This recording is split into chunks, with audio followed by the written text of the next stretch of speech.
오늘 말씀 보겠습니다. 오늘 말씀은 출애굽기 20장 1절에서부터 17절까지의 말씀입니다. 이 모든 말씀은 하나님이 하신 말씀이다. 나는 너희를 이집트 땅 종살이하던 집에서 이끌어낸 주 너희의 하나님이다. 너희는 내 앞에서 다른 신들을 섬기지 못한다. 너희는 너희가 섬기려고 위로 하늘에 있는 것이나 아래로 땅에 있는 것이나 땅 아래 물 속에 있는 어떠한 것이든지 그 모양을 번떠서 우상을 만들지 못한다. 너희는 그것들에게 절하거나 그것들을 섬기지 못한다. 나 주 너의 하나님은 질투하는 하나님이다. 나를 미워하는 사람에게는 그 죄값으로 본인뿐만 아니라 3, 4대 자손에게까지 벌을 내린다. 그러나 나를 사랑하고 나의 계명을 지키는 사람에게는 수천대 자손에 이르기까지 한결같은 사랑을 베푼다. 너희는 주 너의 하나님의 이름을 함부로 부르지 못한다. 주는 자기의 이름을 함부로 부르는 자를 죄 없다고 하지 않는다. 안식일을 기억하여 그 날을 거룩하게 지켜라. 너희는 엿새 동안 모든 일을 힘써 하여라. 그러나 이런 날은 주 너의 하나님의 안식일이니 너희는 어떠한 일을 해서도 아니 된다. 그러나 너희나 너희의 아들이나 딸이나 너희의 남종이나 여종만이 아니라 너희의 집 짐승이나 너희의 집에 머무르는 나그네라도 일을 해서는 안 된다. 내가 엿새 동안 하늘과 땅과 바다와 그 안에 있는 모든 것을 만들고 이른 날에는 쉬었기 때문이다. 그러므로 나 주가 안식일을 복주고 그날을 거룩하게 하였다. 너희 부모를 공경하여라. 그래야 너희는 주 너의 하나님이 너희에게 준 땅에서 오래도록 살 것이다. 살인하지 못한다. 간음하지 못한다. 도둑질하지 못한다. 너희 이웃에게 불리한 거짓 증언을 하지 못한다. 너희 이웃의 집을 탐내지 못한다. 너희 이웃의 아내나 남종이나 여종이나 소나 낙이나 할 것 없이 너희 이웃의 소유는 어떠한 것도 탐내지 못한다. 아멘. 저는 모태신앙이다 보니까 저의 인생을 교회와 분리해서 설명하는 것이 상당히 어렵습니다. 교회는 저에게 집 다음으로 많은 시간을 지내는 공간이었어요. 생활의 장소이기도 했고요. 놀이의 공간이기도 했고요. 또는 심지어 탈선의 장소이기까지 했던 곳이 바로 저에겐 교회였습니다. 그렇다 보니 신학을 하기 전까지 성경을 많이 보지도 않았는데 성경의 웬만한 이야기는 거의 다 알고 있었습니다. 하도 많이 듣고 살았고 또 집에서도 어머니가 틈만 나면 성경 이야기를 하셨기 때문에 성경의 많은 이야기들이 저에게는요 아주 친숙한 이야기들로 어릴 때부터 다가왔었습니다. 그런데 제가 중고등부 학생 시절이었던 걸로 기억해요. 교회 목사님이 그렇게 무서운 분이 아니셨거든요. 특별히 오늘 우리가 읽은 이 십계명의 본문을 읽고 설교할 때면 굉장히 흥분하셨던 기억이 납니다. 막 무섭게 소리를 지르기도 하고요. 교인들을 막 혼내시면서 설교하셨던 그런 기억이 납니다. 그래서였을까요? 제가 목회자가 되고 나서도요. 십계명 하면 뭔가 하나님이 우리를 향한 경고의 메시지로 이렇게 인식되기도 했었어요. 십계명을 다시 새롭게 읽고 경고가 아니라 하나님이 우리를 향한 초대이면서 동시에 하나님의 마음을 닮아가는 인생의 길을 우리에게 알려주시는 그런 메시지구나 하고 인식했던 것이요. 사실은 얼마 되지 않습니다. 신명기 10장 13절에 이렇게 말씀하세요. 당신들이 행복하게 살도록 내가 오늘 당신들에게 명하는 주 당신들의 하나님의 명령과 규례를 지키는 일이 아니겠습니까? 하나님이 우리에게 계명을 주시고 약속과 명령을 주신 이유가 우리의 행복을 위함이지 우리를 억압하거나 화내면서 혼내기 위해서 우리에게 계명을 주신 것이 아니라는 사실입니다. 오늘부터 제가 말씀을 나눌 기회가 있다면 이 십계명의 말씀을 갖고 함께 나눠보려고 합니다. 이 말씀을 통해서 오히려 행복의 길을 알아가고 또 하나님의 마음을 닮아가라는 우리를 향한 그런 하나님의 초대의 메시지가 우리의 마음에 들려지기를 간절히 축원합니다. 십계명의 말씀이 20장 3절부터 시작되는데요. 오늘 십계명에 들어가기 전에 1, 2절을 중심으로 하나님의 말씀을 한번 나누려고 해요. 1절에서 십계명에 대해서 특별히 모세는 이 모든 말씀은 하나님이 직접 이스라엘 백성에게 하신 말씀이다 라는 선포를 하면서 시작합니다. 그리고 2절부터 이스라엘에게 말씀하시는 하나님의 메시지가 모세를 통해서 전달되기 시작해요. 첫 번째 계명을 먼저 이야기하기 전에 하나님은 2절에서 자신이 누구인지 이렇게 말씀하세요. 우리 2절 말씀 한번 읽어볼까요? 나는 너희를 이집트 땅 종살이하던 집에서 이끌어낸 주 너희의 하나님이다. 하나님이 이제 10가지의 계명을 이스라엘에게 주시는데 그 전에 먼저 이 말씀을 주시는 하나님이 누구인가 하는 것부터 말씀해 주시고 있는 거예요. 하나님이 하나님 자신을 이스라엘에게 뭐라고 계시하시죠? 나는 너희를 이집트 땅에서 종살이하던 집에서 이끌어낸 주 너희의 하나님이다. 이스라엘에게 나는 너희를 출애굽시킨 하나님이다 라고 계시하시는 거예요. 성경에서 보면 수많은 사람들이 하나님에 대해서 굉장히 많은 미사옥으로 하나님을 표현합니다. 그런데 하나님은 오늘 십계명을 주시는데 너희를 출애굽시킨 하나님이다 라고 스스로를 말씀하세요. 그 이야기는 십계명이 이스라엘의 출애굽 사건과 굉장히 밀접한 연관이 있다는 이야기예요. 그래서 오늘은 출애굽의 하나님이 어떤 하나님이신지 크게 두 가지 정도를 나누면서 십계명으로 한 발짝 좀 다가가는 시간을 가져보려고 합니다. 우리가 출애굽의 하나님을 알기 위해서는요, 출애굽 사건이 어디서부터 시작되었는지 따라가 봐야 돼요. 출애굽의 시작은 요셉을 따라서 야곱의 11명의 아들들이 가나안에서 이집트로 이주해서 세대가 세대를 거듭하면서 정착하고 번성하는 이야기로 시작을 합니다. 그런데 여기서 문제가 좀 생겨요. 요셉을 알지 못하는 한 이집트 왕이 히브리 민족이 번성해 가는 걸 위협으로 받아들인 거예요. 그래서 그들의 번성을 어떻게든 막으려고 합니다. 태어난 모든 남자아이를 죽이도록 명령하기도 하고요. 이집트의 건축 감독관들을 통해서 그들을 억압하고 노예로 삼고 피라미드와 이집트의 우상을 만드는 노역을 시켜요. 학자들에 따르면 이스라엘이 이집트에 총 430년 정도 거주하고 있었는데 마지막 50년에서 약 100년 정도가 그들이 노역을 했던 시기로 보고 있어요. 그 이야기는 이집트에서 출애굽한 마지막 세대는 모두 노예로 살던 세대였다는 겁니다. 이스라엘 사람들을 다른 말로 히브리 민족이라고 이렇게 이야기하기도 하잖아요. 히브리라는 단어의 의미가 노예, 종 또는 근본 없는 사람, 우리나라 말로 하자면 뭐 상놈 이런 의미예요. 히브리 민족이라는 말은 당시 고대 중근동에서 하층민의 사람들을 지칭하는 단어였습니다. 이스라엘 사람들이 이집트에서 노예로 사는 삶이 얼마나 힘들었는지 출애굽기 20장 23절에 이렇게 말씀해요. 세월이 많이 흘러서 이집트 왕이 죽었다. 이스라엘 자손이 고된 일 때문에 탄식하며 부르짖으니 고된 일 때문에 부르짖는 소리가 하나님께 이르렀다. 십계명을 주신 하나님은 어떤 하나님이신가? 첫 번째로 고되고 아픈 사람들의 신음소리를 외면하지 않으시고 들으시는 하나님이라는 거예요. 이스라엘 백성이 고된 노역 속에 신음하고 탄식하면서 부르짖는 소리를 들으시는 하나님이십니다. 이것이 출애굽에서 우리에게 알려주시는 하나님이에요. 24절, 25절도 함께 읽어봅시다.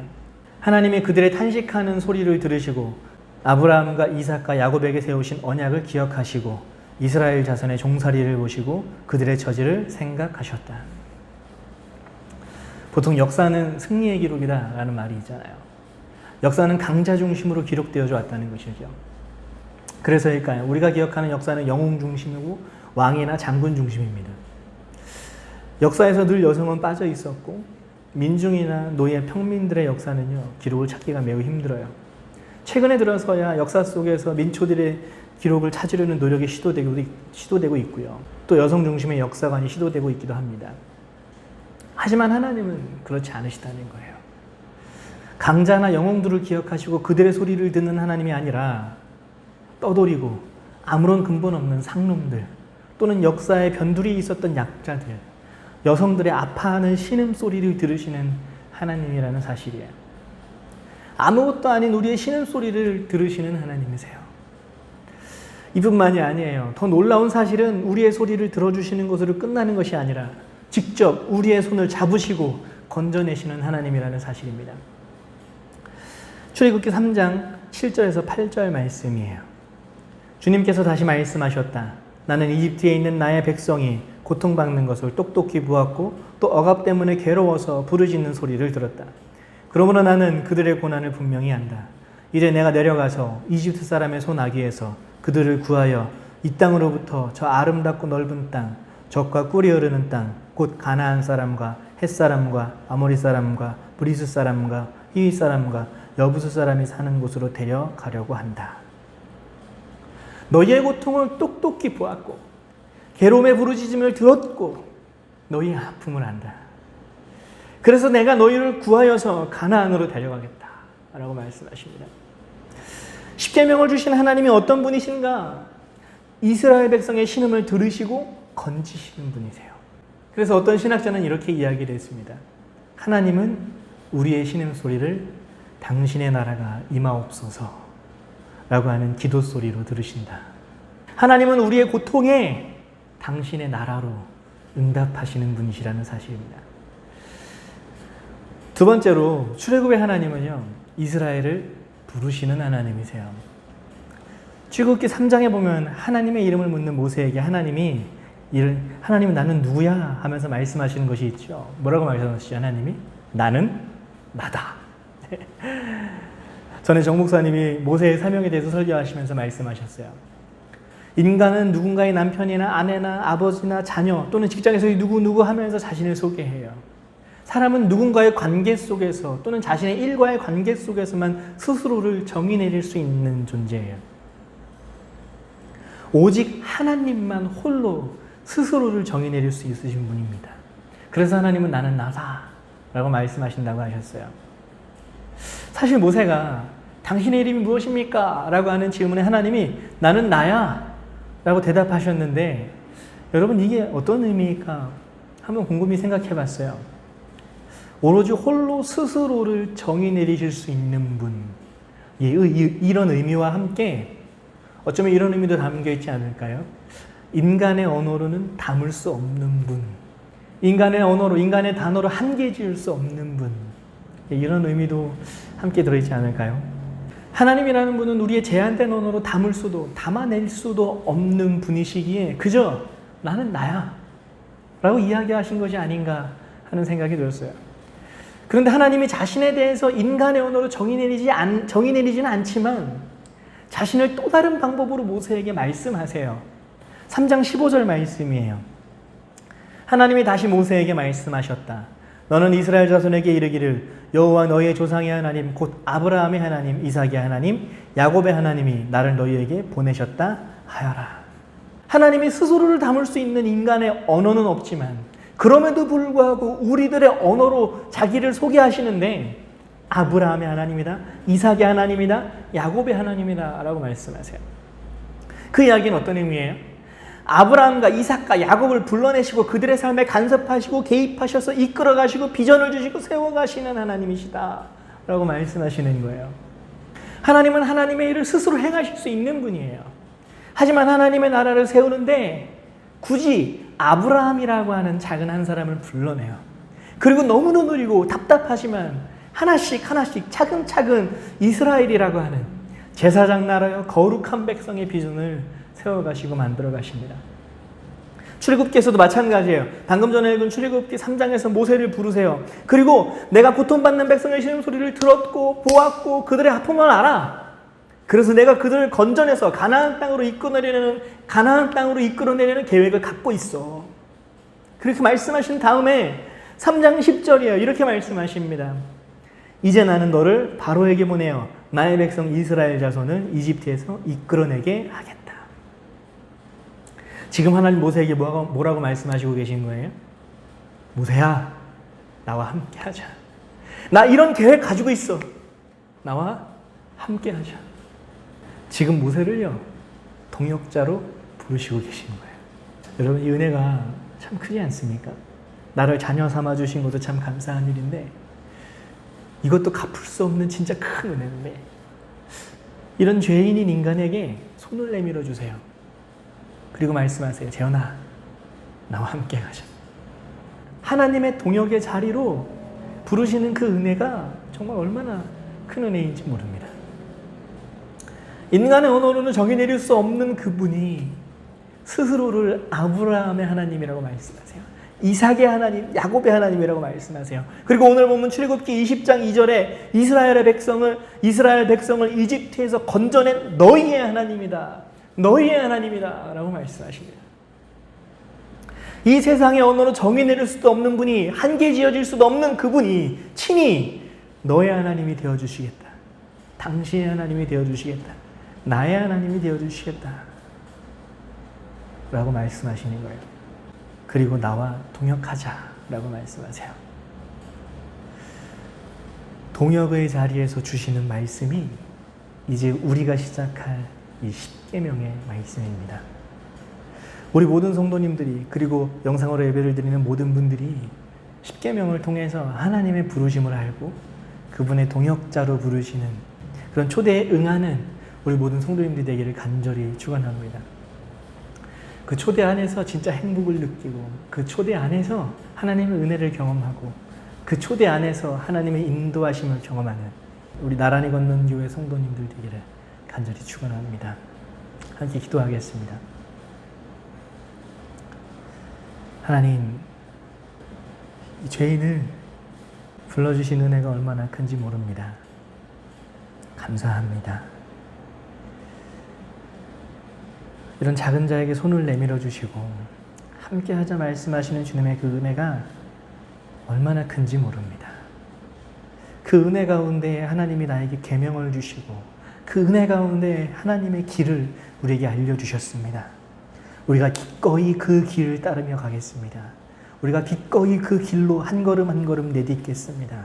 하나님 감사합니다. 예수님의 이름으로 기도합니다. 아멘. 우리나라의 확진자가 계속해서 늘어감에 따라서 방역 단계가 많이 올라갔어요. 그래서 어쩔 수 없이 이렇게 영상으로 예배를 드립니다. 영상으로 예배를 드리지만 각 가정에서 정말로 진실되게 하나님을 만나는 시간이 되기를 간절히 원합니다. 지금 제가 영상을 찍고 있는 이곳은요, 바로 우리 교회 사무실입니다. 이제 하나하나씩 정리가 돼가고 채워져 가고 있습니다. 기구들이 하나씩 채워져 가면서 사무실의 모습을 찾아가고 있습니다. 참 안타깝게도 많은 성도님들과 함께 모여서 이 공간을 함께 꾸미면 좋겠는데 참 코로나가 발목을 많이 잡아요. 어쩔 수 없는 것 같습니다. 그래도 열심히 제가 정 목사님과 함께 그리고 또 함께 할 수 있는 분이 계시다면 그분과 함께 하나씩 만들어 가려고 합니다. 여러분들 많이 기도해 주시고 응원해 주시고 그리고 또 이 공간이 다 채워졌을 때 그리고 또 지금도 괜찮습니다. 언제든 오셔서 맛있는 커피도 드시고 함께 이야기도 나누시고 코로나 확진자가 좀 많이 떨어지면요. 사무실이 다 만들어졌을 때 아마 우리의 첫 대면 예배는 아마 여기서 이 자리에서 드리지 않을까 생각합니다. 그날이 속히 왔으면 좋겠습니다. 이제 축도함으로 모든 예배를 마치도록 하겠습니다. 이제는 우리 구주 예수 그리스도의 은혜와 무한하신 아버지 하나님의 극진하신 사랑과 성령님의 감화감동 역사하심이 오늘 이 시간 하나님의 그 초대로 응하며 주님의 손을 붙잡고 한 걸음 나아가기를 원하는 우리 모든 성도님들 또 인터넷으로 예배를 드리고 있는 모든 성도님들 머리 위에 이제로부터 영원토록 함께 하실지어다. 아멘.